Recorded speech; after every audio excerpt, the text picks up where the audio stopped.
सुबह 10 बजे से लेकर 11 बजे के बीच में उपस्थित हूँ आप सबके सामने। आज इनकी कुंडली लेकर के आया हूँ। इनका नाम दीपांकर है और ये कुंडली आई है भागलपुर बिहार से। शुरू करते हैं आज का कार्यक्रम। कहीं नहीं जाना है, आप लोग मेरे नियमित दर्शक हैं। मेरे नियमित दर्शक जितने हैं, मैंने कई बार पूछा है लोगों से, तो वो कहते हैं कि आपके जो नियमित है वो नियमित है, वो कहीं जाते नहीं हैं। और ये मेरे लिए सबसे अच्छी बात है। बाकी के जो भी हैं वो आते हैं जाते हैं, पर जो नियमित हैं वो नियमित रूप से मेरा कार्यक्रम देखते हैं और ये बहुत अच्छी बात है, बहुत बढ़िया बात है। और इससे ज़्यादा मैं क्या कर सकता हूँ। शुरू करते हैं आज का कार्यक्रम। कहीं नहीं जाना है, बिल्कुल बन के रहिएगा। आपको सबसे पहले बताऊँ, कोई भी व्यक्ति जब अपना पूरा दम लगा करके कोई व्यवसाय खड़ा करता है और उसके बाद फिर उसे अपनी मेहनत लगाता है, जान लगाता है, जी जलाता है, पूरे हृदय से उसमें उतरता है, और जब उसे सफलता नहीं मिलती है या फिर वो उससे कमज़ोर मिलती है, तो वो फिर अपनी जो समस्या है वो उसको ले जा करके किसी ज्योतिषी के सामने रखता है, दैवज्ञ के सामने रखता है, अपने गुरुजन के सामने रखता है। पर मैंने ये बात महसूस की है कि जब मुझे कभी महसूस होता है कि मैं कमज़ोर हो रहा हूँ, या फिर जब कभी ऐसा लगता है कि मेरे पास किसी चीज़ की कमी हो रही है, तो मैं अपनी माता जी से जाके कहता हूँ कि ऐसा है। तो अब पता नहीं कैसे वो आप उसमें अगर भगवान का स्वरूप देखते हैं तो आप उसे हृदय से अगर ऐसा कहते हैं तो वो निश्चित रूप से कुछ न कुछ उसका हल निकल जाता है। तो तात्पर्य ये है कि ठीक उसी तरीके से ज्योतिष शास्त्र के पास आ करके अपनी समस्या आप रखते हैं और वो एक व्यू देता है। वो ज्योतिष शास्त्र अपने ग्रंथ के आधार पे सूत्र अप्लाई करता है और उन ग्रहों के गुणों को आपके अंदर से समझने की कोशिश करता है। वो संपूर्ण नहीं होता। ज्योतिष शास्त्र संपूर्ण है, पर किसी भी व्यक्ति के ऊपर ये 100% घटित नहीं होता। क्यों? क्योंकि वो उसके पूर्व जन्म के कृत्य हैं जो उसे प्रभावित कर रहे हैं, उसके इस जन्म के कृत्य हैं जो वो कर रहा है, उससे वो उसको फल मिलता है।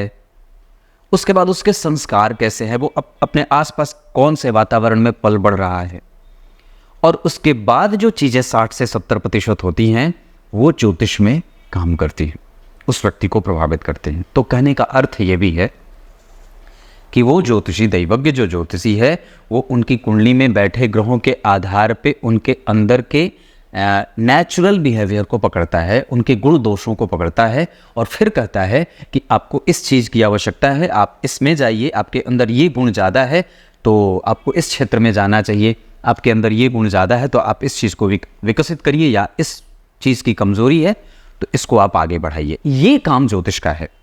मध्यकाल में इस विषय पे बहुत सारी जो है वो रिसर्च भी हुए और बहुत रिसर्च उल्टे पुल्टे भी हुए और बहुत धन कमाने का एक मोटा सा जरिया भी बनाया गया और इसका अतिक्रमण भी बहुत हुआ।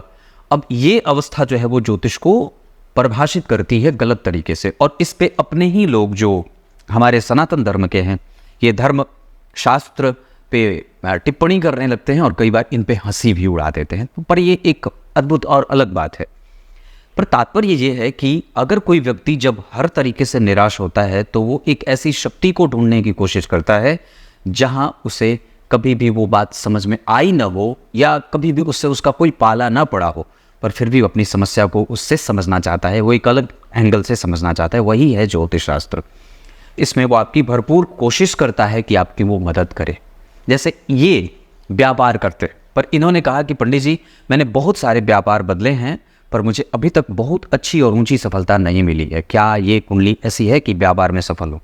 मैंने कहा आप प्रथमतया जब अपनी कुंडली में देखते हैं तो दशम स्थान को देख लीजिए। तो इनकी कुंडली में दशम स्थान के अधिपति बनते हैं क्योंकि वो करियर का भाव है, वहाँ से ग्रोथ देखा जाता है करियर का। तो अगर वहाँ पे अगर उस भाव के अधिपति को देखें तो वो नीच के हैं, लेकिन उनका नीच भंग सूर्य के केंद्र में बैठने से हो जाएगा, क्योंकि सूर्य 12वें भाव में उनकी उच्च की राशि बनती है, मेष राशि में वो उच्च के होते हैं और वो केंद्र में है। इस वजह से शनि का नीच भंग हो जाएगा।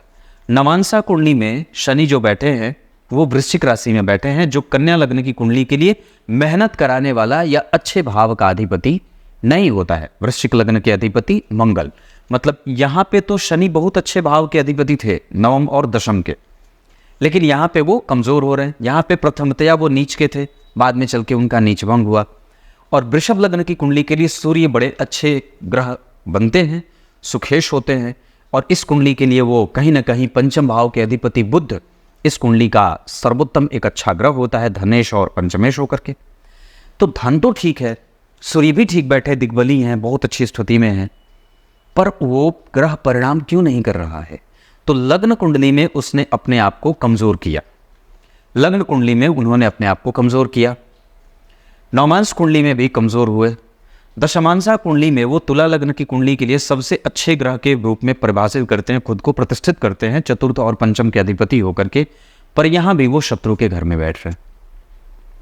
इस वजह से व्यक्ति के जीवन में जो शनि की दशा है, क्योंकि जो दशा आपके ऊपर से चल रही है वो लग्न कुंडली में कैसी है, नवांशा कुंडली में कैसी है, D10 चार्ट में कैसा बना है, होरा कुंडली में भी ये ग्रह जैसे लग्न कुंडली में मेष राशि में 24 डिग्री के बैठे हैं।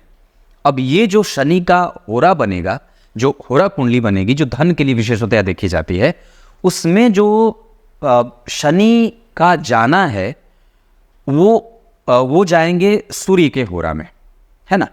तो जब ग्रह सूर्य के होरा में जाएगा तो सूर्य के होरा में मैंने इस पे कार्यक्रम बनाया था कि गुरु मंगल और सूर्य के होरा में अच्छा परिणाम करते, पर इनकी कुंडली में शनि जो है वो सूर्य के होरा में जा रहे हैं, जहां वो व्यक्ति को मेहनत करवा करके कठोरता से पूरा दम लगाने के बाद हल्के फुल्के परिणाम देंगे।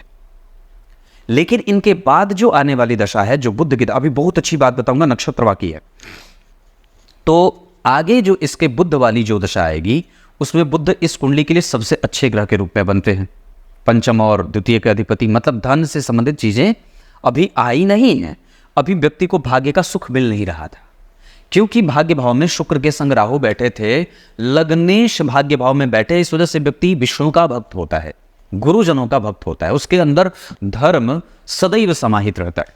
मैं वीडियो में कट नहीं लेता हूं, क्योंकि मैं तभी कट लेता हूं जब मुझे या तो छींक आती है या तो लगातार हिचकी आती है। अभी पल परसों की बात है, एक गया की कुंडली बना रहा था, आधे घंटे की कुंडली बनाने के बाद, मतलब करीब 20 मिनट बना दिया था, उसके बाद इतनी हिचकी आने लगी, मुझे समझ नहीं आया मैं करूं क्या, और आधा घंटा तक लगातार, फिर उसके बाद फिर मुझे डॉक्टर के पास जाना पड़ा, फिर जाकर उन्होंने पता नहीं कोई पीने वाली दवाई दी, तब जाकर के चीज़ें ठीक। मैं ऐसे कार्यक्रम में कट नहीं लेता हूँ और मुझे अच्छा भी नहीं लगता है। मुझे नहीं लगता है कि कभी भी आप अपने आप को बना करके पेश करें, बिल्कुल सिंपल है तो सिंपल है, ठीक है, ऐसा ही चल रहा है। तो मैं कह रहा था कि लग्न के अधिपति भाग्य भाव में बैठे हैं, ये जो स्थिति है, और बुध का जो गोचर है, बुध का जो क्या बोलते हैं उसको, होरा कुंडली में स्थान जा रहा है, उसके आधार पर बुध की दशा आपके लिए शनि की दशा से अच्छी होगी, क्योंकि शनि आपकी कुंडली में डिग्री के हिसाब से भी 24 डिग्री के हैं, कमजोर है डिग्री में, वो मतलब उनके पास बल नहीं है।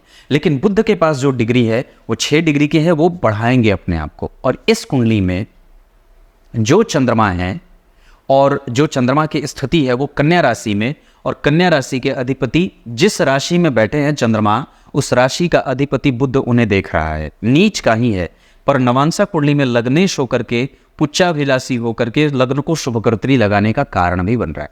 इस वजह से ये कुंडली, हालांकि यहाँ जो स्थिति बनी है सप्तमेश का अष्टम में, अष्टमेश का सप्तम में, ये कई बार पत्नी को रुग्ण और रोगी बनाता है, और कई बार उनके भाग्य का सुख व्यक्ति को नहीं मिलता। क्लियर है? अब मैं आपको नक्षत्र पे लेके आता हूं, अभी पंचांग बाकी है। इनका चंद्रमा बैठे 22 डिग्री 34 कला के बैठे हैं हस्त नक्षत्र में। अब भगवान, ये होता क्या है, 22 डिग्री का चंद्रमा होगा तो अच्छा, डिग्री के हिसाब से वो बढ़िया है, बलवान है। त्रिकोण के चंद्रमा अच्छे होते हैं। मैंने इस पे कार्यक्रम भी बनाया था कि लग्न के, धन के, तृतीय के, पंचम के और सप्तम के साथ एकादश में, या नवम के साथ एकादश में, सप्तम तो नहीं पर सप्तम भाव कुछ उतना बढ़िया नहीं, पर नवम और एकादशवें भाव के चंद्रमा, लग्न, पंचम और तृतीय के चंद्रमा, धन के चंद्रमा अच्छे होते। यहां पे चंद्रमा पंचम के बैठे जो व्यक्ति को बड़ा ही कोमल विचारों वाला बना देंगे। अब व्यक्ति अपने शत्रु को पहचान ही नहीं पाता है और उससे मैत्री कर बैठता है, जिससे उसको कोई फायदा नहीं होने वाला होता है। या कई बार इस कुंडली में व्यापार में जब कभी भी व्यक्ति पार्टनरशिप में जाता है तो भी उसे गड़बड़ी झेलनी पड़ती है। या कई बार पत्नी के साथ विवाह में आने के बाद भी उस तरीके का उत्थान नहीं दिखता है। मैं बिल्कुल क्लियर और साफ बोल रहा हूँ। क्योंकि आप अगर मेरे पास आए हैं तो मैं आपकी कमजोरी अगर नहीं बताऊं तो समस्या बढ़ेगी। तो यहाँ पे पत्नी, हालांकि सप्तम भाव में गुरु पत्नी को अच्छे नेचर का बनाएंगे, पर कई बार जिद्दी और हट्टी बना सकते हैं। अगर उनकी कुंडली भी अच्छी रही और ग्रह वहां पे अच्छे रहे, तब ये मेरी बात गलत साबित हो जाएगी। मतलब कहने का है कि तब पत्नी जिद्दी और हट्टी नहीं आएंगी, परिस्थितियों को समझने वाली आएंगी। लेकिन अगर उनकी भी कुंडली कमजोर रही, तब ये बात और भी लागू हो सकती है कि पत्नी के साथ सामंजस्य बनाने में दिक्कत हो सकती है। ये तो पहली बात है। दूसरा कि आपकी कुंडली में व्यापार भाव के अधिपति अष्टम में बैठे हैं, जो मृत्यु भाव है और जो आयु का भी भाव है। हालांकि सप्तम भाव में अकेले गुरु का बैठना दाम्पत्य को ठीक रखने के लिए काबिल होगा, परंतु वहां अकेले गुरु कई बार अपने प्रभावों को कमजोर देंगे। अब एक बड़ी अद्भुत बात बताता हूं। दरअसल इस कुंडली को मैंने बुध की दशा को कही है कि बुध की दशा अच्छी जाएगी। अब मैं आपको नक्षत्र पे लेके आता हूं। नक्षत्र इनका बना है हस्त का, है ना, क्योंकि सिंह कन्या राशि में जो ये डिग्री बना के बैठे हैं 22 डिग्री के, उसके आधार पर वो हस्त नक्षत्र में होंगे। और एक बात और बता दूं तो नवांसा कुंडली में भी इनका जो नक्षत्र हो रहा है वो आश्लेषा में कर्क राशि में जा रहे हैं, है ना। नवांसा कुंडली में कर्क राशि की, यानी कि यहां से वो ज्यादा अच्छे यहां पे हो रहे हैं नवांसा में। मतलब पत्नी अगर व्यापार में शामिल हो या पत्नी के नाम पे व्यापार किया जाए तो इस कुंडली को बल दिया जा सकता है। दूसरा, हस्त नक्षत्र का प्रभाव कैसा होता है, इस पे थोड़ी सी बात आपको कर देता हूं। हस्त नक्षत्र वाले सबसे पहले धनी होते हैं, और हस्त का अर्थ होता है हाथ। मतलब एक ऐसा नक्षत्र जो भुजाओं का मालिक है ना। और ये स्वयं इसके नक्षत्र के अधिपति चंद्रमा ही होते हैं, जो ब्राह्मण वर्ण के वणिक ग्रह होते हैं, व्यापारी, है ना ये। और वस्तुतः अगर हस्त नक्षत्र में व्यक्ति का जन्म हुआ है तो दो चीजें उनके व्यवहार में या स्वभाव में या फिर उसके जीवन में निगेटिव होती हैं। एक, कई बार वो चोर प्रकृति का हो जाता है। मतलब अब वो आसानी से किसी भी चीज का कॉपी निकाल ले, तो आपके अंदर ये गुण हो सकता है और आप इसे अच्छे तरीके से इस्तेमाल कर सकते हैं। बाजार में उतर करके चीजों को कॉपी करने की कोशिश करके आप उसे अपना बना सकते हैं। आवश्यकता को ढूंढिए, बाजार को समझिए और उसके बाद अपने आप को उस व्यापार में उतारिए। ये एक नेगेटिव बात है, पर अगर चाहें तो आपके अंदर ये मजबूती से बैठा है तो आप इसको ही आधार बना सकते। ज्योतिष यही करता है, आपको वो पैसे नहीं देगा। मेरे पास लोग ऐसे आते हैं जो कहते हैं पंडित जी मेरे पास इतने पैसे नहीं कि मैं आपकी फी दे सकूं। पर इसका अर्थ ये नहीं है कि मैं उन्हें आर्थिक तौर पे मदद देता हूं। मैं अपनी दक्षिणा लेता हूं, कम लेता हूं कई बार, पर इसका अर्थ ये नहीं कि मैं उन्हें आर्थिक तौर पे मदद देता हूं। मैं उन्हें वैचारिक रूप से मजबूती देने की कोशिश करता हूं, और वो भी अपने बल पे नहीं, ग्रंथ के बल पे, है ना। तो तात्पर्य ये है कि हस्त नक्षत्र के अधिपति होते धनी हैं, पर पैतृक संपत्ति से धनवान बनते हैं। अगर पैतृक संपत्ति जो है आप उसको और भी कैसे इस्तेमाल कर सकते हैं, इस पे दिमाग लगाइए। आप रेंटल प्रॉपर्टी से अपना धन कमा सकते हैं। आप जमीन के सतत सही इस्तेमाल से आप धन अच्छा कमा सकते हैं। ये हस्त नक्षत्र वाले फसल उत्पादन में बड़े आगे होते हैं, मतलब कृषक भी होते हैं। जमीन से जुड़ करके ये हमेशा ही होते हैं। अपने जो बोलते हैं ना उसको कि अपनी परिसीमन को वो कभी अपनी सीमाएं कभी तोड़ करके बाहर नहीं निकलते, जैसे समुद्र, है ना। हस्त नक्षत्र के लोग कई बार, एक तो मैंने निगेटिव बात कही थी कि चोर प्रकृति के होते, और दूसरी जो सबसे कमजोर निगेटिविटी है और वो ये है जो अच्छी नहीं है कि व्यक्ति दूसरों को देख करके जलने की बदबू लेकर के रखता है। वो आप दूसरों की प्रगति से जलिए मत, ऐसा ये है। अगर ये नहीं है तो बहुत अच्छी बात है, पर अगर ये है तो इसको जड़ से मिटाने की कोशिश करिए। होता है इंसान है, उसके अंदर नाना प्रकार के दुर्गुण भरे पड़े हैं, मेरे अंदर भी है, पर कहने का अर्थ है कि हमें उस कमजोरी को वही ठंडे बस्ते में डाल करके अपने अंदर की अच्छाई को बाहर निकाल करके प्रकट करने की आवश्यकता है। पूरे मनोयोग से जब कभी भी आप कोई काम करेंगे तो परमात्मा आपको निश्चित रूप से अपना परिणाम देगा ही देगा। और उसमें वो परमात्मा की पहली शर्त ये होती है कि आप मनोयोग में ये ना जोड़ें कि मुझे ये मिलने वाला है, क्योंकि जैसे ही आप ये सोचेंगे, तो गीता में भी भगवान ने यही कही है, मैंने कई बार बात कही है कि आप जैसे ही ये सोचने लगते हैं कि मैं ये करूंगा तो मुझे ये मिलेगा, तो उसका फल कट जाता है, वो बट्टा कट जाता है। तो ये हस्त नक्षत्र की दूसरी निगेटिव बात है। सबसे अच्छी बात, वो धनी है पैतृक संपत्ति के मामले में, वो धनवान है अपने बुद्धि के मामले में, वो धनवान है आदर के मामले में, देने के मामले में, वो धनवान है पुत्र और पुत्री संतान और सुख के मामले में, वो धनवान है अपने स्वास्थ्य को लेकर के, उसके स्वास्थ्य में कोई चिंता नहीं है, वो धनवान है रिसर्च के मामले में, वो धनवान है तर्क के मामले में, वो धनवान है गुरुजनों की सेवा के मामले में, धर्म को समझने के मामले में। ये सारी चीज़ें, मतलब आप इसको ऐसे कह सकते हैं कि हस्त नक्षत्र के जन्मे लोगों में ये होता है कि आप अपने पैतृक संपत्ति का समुचित सही इस्तेमाल कैसे कर रहे हैं। ये तो बात नक्षत्र की रही। अगर अब यहाँ पे और भी बड़ी गहरी बात बताता हूँ। लग्न के अधिपति भाग्य भाव में बैठे हैं तो व्यक्ति भगवान विष्णु का भक्त है, गुरुजनों का पूजक है, माता पिता की सेवा करने वाला है, पर निंदक नहीं है। वो ईर्ष्यालु हो सकता है क्योंकि जितनी प्रगति उसे चाहिए उससे कम मेहनत पे समाज का कोई दूसरा व्यक्ति आगे बढ़ रहा है। ऐसा संभव है कि उसके दिमाग में ऐसे मनोभाव बन सके, पर वो मजबूती से नहीं। लेकिन लग्नेश का भाग्य भाव में जाना व्यक्ति कई बार, अब एक बड़ी अच्छी बात है कि केंद्र में ही गुरु और सूर्य है। इसका अर्थ होगा कि इस व्यक्ति की मौलिकता सदैव विराजमान है जीवन पर्यंत। आप इस पे आंख बंद करके विश्वास कर सकते हैं। जो इनके बिजनेस पार्टनर हैं उनको भी ऐसे ही इनके ही समान निश्चल होना पड़ेगा, तब जाकर के व्यापार आगे बढ़ेगा। भाई और मित्र का जो संबंध होता है वो ऐसा होता है जहां आप सर्वस्व दे सकते हैं और सर्वस्व ले सकते हैं, जहां बीच में कुछ भी अपना और पराया नहीं होता। तो यहां पे जो सप्तम भाव है वो तृतीय भाव का पांचवां है, तीसरा भाव छोटे भाई का होता है और नवम भाव से नवा है, नवा भाव बड़े भाई का होता है, चौथे भाव से चौथा है जो मित्र का होता है। क्लियर है?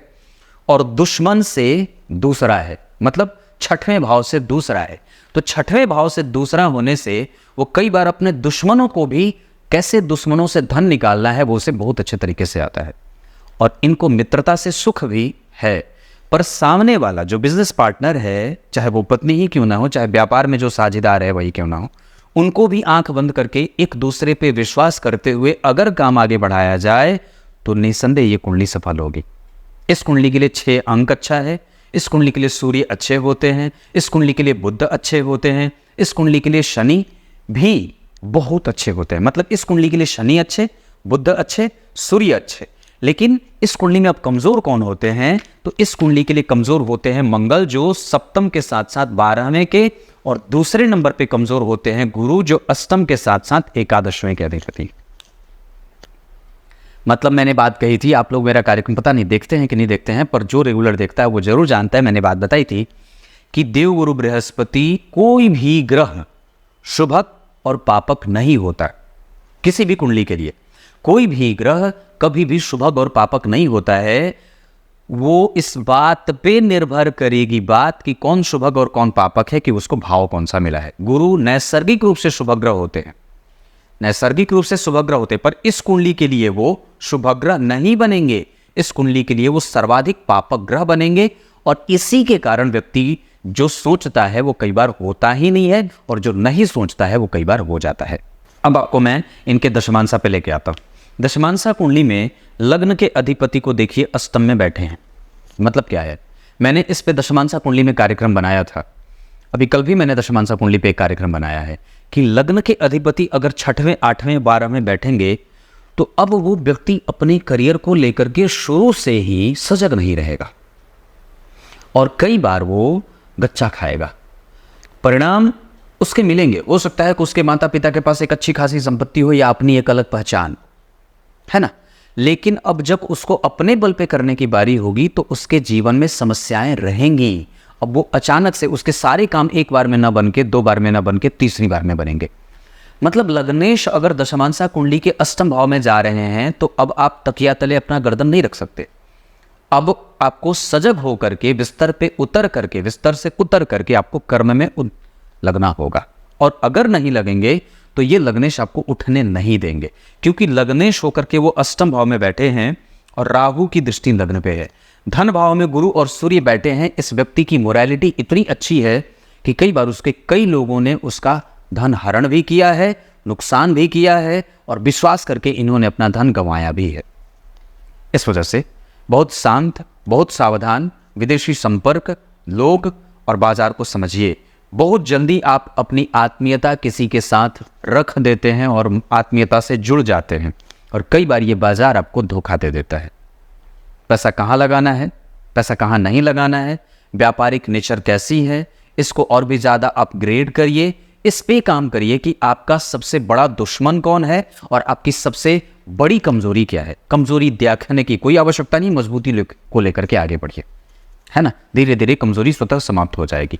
वैसे इस कुंडली में चतुर्थ स्थान में बुध बैठे हैं, जिसके अधिपति शत्रु के घर में। इस वजह से भी जब दशमांसा कुंडली के चतुर्थ भाव के अधिपति शत्रु के घर में होंगे तो काम को लेकर के जो एक मजबूत वातावरण बनता है, जिससे आप बिल्कुल ही स्पष्ट होते हैं कि नहीं मुझे कुछ करना नहीं है, काम बिल्कुल चलेगा, ऑटो पायलट मोड में है। पर जब जन्म कुंडली के दशमांसा चैप्टर के चतुर्थ भाव के अधिपति कमजोर या कमजोर होते हैं, तब वो आपको काम को लेकर के निश्चिंतता देने ही नहीं देते, वो आपको मिलेगा ही नहीं, कई बार आपको बेचैनी में रखेंगे। ये कारण भी इस कुंडली का एक नेगेटिव बना है। इसको ठीक करने के लिए चतुर्थी का व्रत करना चाहिए, लाजव्रत धारण करना चाहिए, सूर्य को अर्घ्य देना चाहिए। अगर हो सके तो इस कुंडली के आधार पे अभी आपको थोड़े दिन और इंतजार करना होगा, जिसमें मैं एक बात कह दूं तो हालांकि इस कुंडली में एक वक्त जो मुझे थोड़ा बहुत अच्छा दिख रहा है वो तो 1 सितंबर से ही बन रहा है, मतलब यही 12 सितंबर से शनि में चंद्रमा आएंगे। लेकिन आपकी कुंडली में मैंने जो पंचांग अभी तक नहीं बताया, अब उसको बता देता हूं। तो आपकी कुंडली का जो प्रभाव है उसके आधार पे आपका जन्म रविवार को हुआ है वसंत ऋतु में।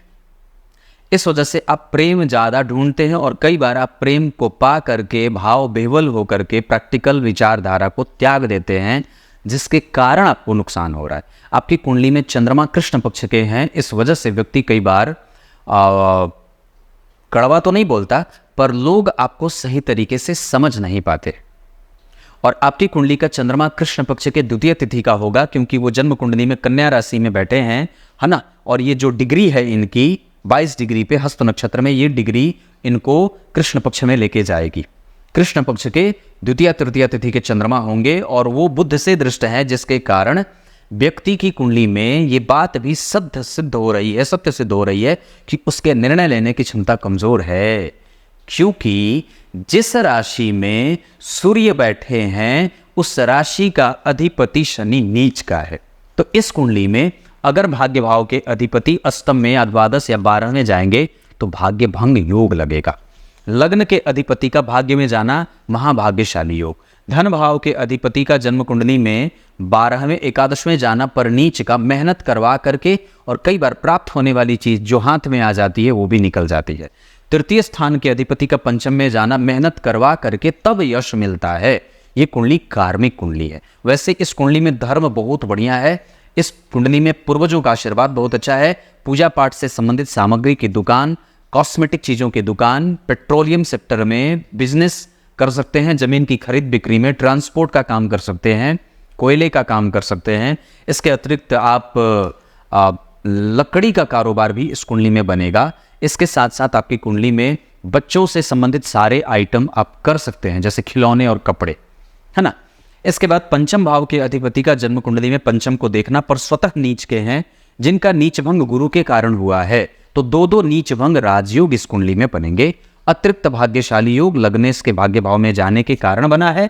धन भाव के अधिपति का एकादश में जाना महाधनी योग, तृतीय भाव के अधिपति का पंचम में जाना, ये योग अच्छा नहीं होता, जिसके कारण व्यक्ति को मेहनत करनी पड़ती है। छठवें भाव के अधिपति का जो लग्नेश भी होते हैं, नवम में जाना, आपका अधिकार और जो आपका है, जो आपकी संपत्ति, वो आपसे कोई हड़प नहीं रहा, मतलब हमें जनरेट करनी है। अभी आपके पास आपके हिस्से में कम है, मतलब पूजा पाठ जितना पूजा करेंगे, उपदेश दे दूं थोड़ा सा, जितना पूजा करें, जैसे जो सबसे श्रेष्ठ कर्म होता है वो 3 दिन में परिणाम दे देता है। जो उससे थोड़े निम्नतम क्वालिटी का कर्म होता है वो 3 महीने में अपना परिणाम देता है, अच्छा वाला। और जो उससे भी निकृष्टतम थोड़ा पुण्य वाला होता है वो 3 वर्ष के अंतर्गत आपका प्रतिफल दे देता है। तो कुछ ऐसा काम ढूंढिए जो 3 महीने के अंदर ही, ऐसा पुण्य कर लीजिए जो 3 महीने के अंदर ही आपको उसका परिणाम दे दे। इस कुंडली के आधार पे यज्ञ करना चाहिए, इस कुंडली के आधार पे हवन करना चाहिए, घर में मांगलिक कृत्य करिए, धार्मिक कृत्य में अपने आप को संलग्न करिए, लोगों की सेवा करिए, शुश्रूषा का भाव रखिए, समाज को अपनी बुद्धि और अपना नेचर जितना ज्यादा हो सके बढ़िया बना सकते हैं तो आपको और भी बल मिलेगा। ये कुंडली वृषभ लग्न की है, स्थिर लग्न, रात्रि बली, पृष्ठोदयी राशि और रजोगुणी राशि है। है ना। ये रजोगुणी राशि है जिसके कारण व्यक्ति सुख से भरा हुआ रहता है। सज करके रहना, महिलाओं से घिरा रहना, अपनी तरफ लोगों को आकृष्ट कर लेना, ये सब है। आभूषण से घिरा हुआ रहे, आभूषण पसंद रहे, चीज़ों को सजा करके रखना बहुत अच्छा लगता है। मध्यम कद है, थोड़ा लंबा भी होता है क्योंकि जो जन्म कुंडली में शनि है वो द्वितीय भाव पे तो नहीं, लेकिन गुरु का प्रभाव है तो लंबा होता है। और वैसे वृषभ राशि बहुत ज़्यादा ऊंची राशि नहीं है, मध्यम कद की राशि है। मोटी मोटी जांघें होती है, ऐसा। गर्दन जो है वो बड़ा बढ़िया भरा हुआ सा होता है, पतली गर्दन का नहीं होता। तो ये सब इनकी कुंडली में है। अब आपको मैं लग्न पे आता हूँ। लग्न 29 डिग्री का बना है, ये भी एक कमजोरी, जिसके कारण ये मृतावस्था का या मध्यम अवस्था से भी कमजोर का लग्न है, जिसके कारण व्यक्ति को बल लगाना पड़ता है अपने जीवन को आगे बढ़ाने के लिए। 24वें वर्ष में व्यक्ति का भाग्योदय हो चुका है। अब आपको मैं इनकी कुंडली के नक्षत्र पे लेके आता हूँ। इनकी कुंडली में मृगशिरा नक्षत्र का जन्म है इनका। इस वजह से व्यक्ति कई बार उत्साह और अत्यधिक उत्साह में आकर के गलत निर्णय लिया है, जिसका खामियाजा उसे भुगतना पड़ा है। मैं भाव में यहां पे था, अभी इसको वही रोक के रखा हूं। तो बात कर रहे थे कि मृगशिरा नक्षत्र में 29 डिग्री का लग्न बना है, जिसके कारण व्यक्ति के पास वो जो प्रॉस्पेरिटी होती है अपनी वाली, किसी दूसरे वाली नहीं, अपना जो बल होता है जिसके बल पे वो व्यक्ति आगे डील करता है जीवन से, उसको कमजोरी वहीं से मिल रही है। क्योंकि लग्न मृतावस्था का है और मृगशिरा नक्षत्र के दूसरे चरण के जो अधिपति होंगे वो होंगे बुध। अब जरा ध्यान से समझिए। तो लग्न में मृगशिरा नक्षत्र का लग्न बना, जिसके अधिपति मंगल इस कुंडली के लिए मारक ग्रह होते हैं, और बैठे कहां? अष्टम में। बैठे भले मित्र की राशि में है, लगा भले ही उनको शुभकर्त्री है, पर मंगल के साथ जब बुध का संबंध देखते हैं, क्योंकि नक्षत्र के चरण के अधिपति मृगशिरा नक्षत्र के दूसरे चरण के अधिपति होते हैं बुध। अब मंगल और बुध की जो दशाएं होंगी वो चूंकि परस्पर शत्रु होने के कारण कमजोर और अनिष्ट होने लगती। और यहां पे गुरु पहले ही अष्टमेश और पापक भाव एकादशवें के अधिपति होकर के सप्तम भाव में प्रबल मारक बनेंगे। क्योंकि इस कुंडली में मारक कौन कौन है? एक तो प्रथमतया गुरु अष्टमेश होते हैं, और दूसरा मंगल जो 12वें और 7वें के अधिपति हैं। तो सहायक मारक के रूप में मंगल बनेंगे और प्रधान मारक के रूप में गुरु बनेंगे, है ना। अष्टम भाव प्रधान मारक, सप्तम भाव दूसरा मारक, क्योंकि मंगल इस कुंडली के लिए सप्तमेश के साथ साथ 12वें डबल मारक होगा। तो मंगल और गुरु इस कुंडली के लिए मारक ग्रह के रूप में विराजमान होंगे। तीसरे नंबर पे इस कुंडली के लिए जो सूर्य हैं वो बड़े अच्छे ग्रह बनेंगे, और चौथे नंबर पे बुध इस कुंडली के लिए बहुत अच्छे बनेंगे। मैंने इसको बताया है, पहले नंबर पे इस कुंडली के लिए बुध अच्छे, सूर्य अच्छे, शनि अच्छे, ये तीनों अच्छे हैं।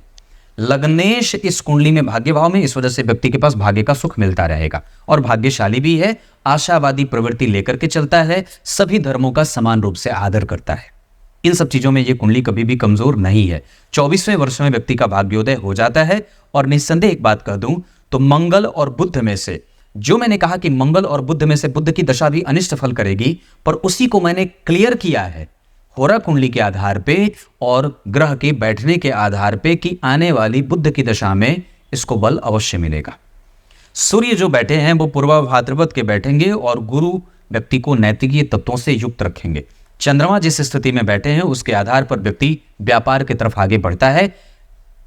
व्यापार से ही धन की वृद्धि होती है, व्यापार ही धन की वृद्धि करता है। इस वजह से यह कुंडली व्यापारिक ही है। पर अगर हो सके तो अभी आप कम से कम चतुर्थी का व्रत शुरू करिए, गणेश जी की विधिवत पूजा करिए, उनको राजा बनाइए। विधिवत पूजा का अर्थ होता है मन से पूजा करना। शुक्ल पक्ष की चतुर्थी तिथि के दिन भगवान गणेश जी की विधिवत पूजा में ब्राह्मण को बुलाइए, उनसे कहिए कि गणेश जी की पूजा पंडित जी करवाइए, और मन लगा करके उनसे पूजा करिए। उनको यज्ञोपवीत धारण कराइए, धूप दीप नैवेद्य आदि का भोग लगाइए, दुर्वा अर्पित करिए, मोदक अर्पित किया जाता है, लड्डू अर्पित करिए, पेड़ा अर्पित करिए, ऋतुफल अर्पित करिए, नारियल अर्पित करिए, उन्हें सब चीज पसंद है। वस्त्र अर्पित करिए, उनको चंदन का टीका लगाइए, शमीपत्र अर्पित करिए, शमीपत्र 108 अर्पित करिए, ओम गं गणपतये नमः कह के, ऐसा है ना। जो शमी दल से भगवान गणेश की प्रत्येक दिन उपासना करता है वो स्थिर संपत्ति की प्राप्ति करता है। उसके पास से स्थिर संपत्ति कभी खत्म ही नहीं होती। क्लियर है? मैं यहां पे था। तो ये बात कही मैंने बुध चंद्रमा के बाद मंगल की बात करूं, मंगल जन्म कुंडली में कई बार आपको अपने घर परिवार की महिलाओं पे, अपने आप पे, यात्रा में चीर फाड़ वगैरह ना हो, पेट का ख्याल रखें। इसके साथ साथ व्यक्ति को नेत्रों का ख्याल रखना चाहिए। इसके साथ साथ व्यक्ति का पाचन तंत्र कमजोर ना हो, इस पे ध्यान रखना चाहिए। इसके साथ साथ अपने घर की बहू, बेटी और पत्नी की सुरक्षा के चाक चौबंद जो है वो प्रबंध करिए। मंगल के बाद बुध आपकी कुंडली में जिस स्थिति से बैठे हैं उसके आधार पर आपके पास तकनीक की जानकारी है, उसको और भी डेवलप कर सकते हैं और अपने आप को और भी अपग्रेड कर सकते हैं बाजार को समझने में। गुरु आपकी कुंडली में आपके पास प्रैक्टिकल ज्ञान दे रहे हैं और कई बार पत्नी को थोड़ा रोगी भी बना रहे हैं। पत्नी को मांसपेशियों का दर्द, हड्डियों का दर्द और मांसपेशियों में खिंचाव हो सकता है। शनि के बाद आप गुरु के बाद शनि शुक्र की बात करते हैं तो शुक्र आपको इमोशनल ज़्यादा बना रहे हैं और कई बार आपको चीज़ों को समझने में मुश्किलें दे रहे हैं। वैसे शुक्र को धन का कारक कहा जाता है। गुरु धन के कारक नहीं है, गुरु धर्म के कारक है। गुरु धन के कारक नहीं है, गुरु धन देने वाले ग्रह नहीं होते, गुरु धन के खर्च करवाने वाले ग्रह होते हैं। जिस व्यक्ति की कुंडली में गुरु कमजोर होंगे वो अपने व्यय से लगातार परेशान रहेगा और उसका व्यय अनियंत्रित होता है। और अगर शुक्र को देखें तो काल पुरुष की कुंडली में भी शुक्र द्वितीय और सप्तम भाव के अधिपति होते हैं जो धन और व्यापार का योग बनाता है ना। इस वजह से देवगुरु बृहस्पति धन के लिए नहीं जाने जाते, धन खर्च कराने के लिए देवगुरु बृहस्पति जाने जाते हैं। धन के लिए सूर्य, धन के लिए शुक्र, धन के लिए शनि जाने जाते हैं। तीनों ही ग्रहों का धन के लिए संबंध होता है ना, क्योंकि शुक्र व्यक्ति को सहर्ष देते जाते, सहर्ष देते जाते, थोड़ी मेहनत से भी दे देंगे। शनि कपटपूर्ण मेहनत करवा करके पूरी जद्दोजहद के बाद धन देते हैं और सूर्य उस धन को सही तरीके से लाने के लिए बनते हैं कि कहां से मुझे धन कमाना है, सच्चाई के बल पे, अपने पूरे नियम और चरणबद्ध तरीके से वो इस बल पे धन कमाता है कि मैं कभी किसी का गला नहीं काटूंगा। अपने नियमबद्ध होकर के सूर्य जैसे प्रतापी राजा होते हैं वैसे ही व्यक्ति को प्रताप से युक्त और वैभवशाली बना करके उसको धन देते हैं। ऐसा गुरु धन के कारक कहे जाते हैं क्योंकि वो धन को सही जगह पे खर्च करवा। धन, वास्तविक धन क्या है कि आपका धन कैसे जगह पे खर्च हुआ। वो धन गलत होता है जो गलत जगह पे खर्च होता है। तो धन के कारक गुरु को इसलिए कहा गया है क्योंकि वो धन को सही जगह से लाने का और खर्च कराने के कारक होते हैं। मतलब उनके वो सेक्टर में आता है, वो उस चीज को रूल करते।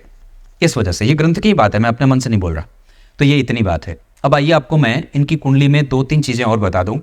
जैसे मैंने बताया नक्षत्र में मृगशीरा, श्रवण, हस्त, अनुराधा और उत्तरा भाद्रपद, ये सब नक्षत्र कोई भी नया काम करने के लिए और कोई भी काम के आरंभ के लिए बहुत अच्छा रहेगा। अंक इस कुंडली के लिए 6 और 5, 2 अंक अच्छे रहेंगे। मतलब ये दोनों तारीख आपकी कुंडली के लिए बहुत अच्छी है। अंक शास्त्र के आधार पे कोई भी काम करना हो तो आप इन तारीखों में कर सकते हैं, ये दिनांक आपके लिए अच्छा रहेगा। इसके साथ साथ नवांशा कुंडली में जो शुक्र मंगल के साथ ये जो क्रूरता फैल रही है और इस भाव के अधिपति जो 12 में बैठे हैं, हालांकि पापकर्त्री इस कुंडली के समस्त दोषों का शमन कर देगा।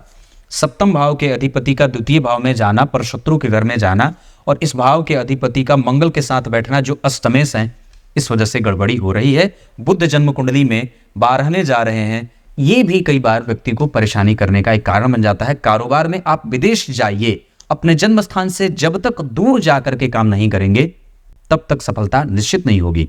दक्षिण दिशा की तरफ जाना आपके लिए बहुत अच्छा रहेगा। आप आकर्षक हैं, व्यक्तित्व अच्छा है, आपकी चिंतन अच्छी है, आपका धर्म अच्छा है। आप अपने जन्म स्थान से दक्षिण दिशा की तरफ बाहर निकलिए, तब जाकर के धन कमा पाएंगे। तब तक के लिए बहुत बहुत नमस्कार।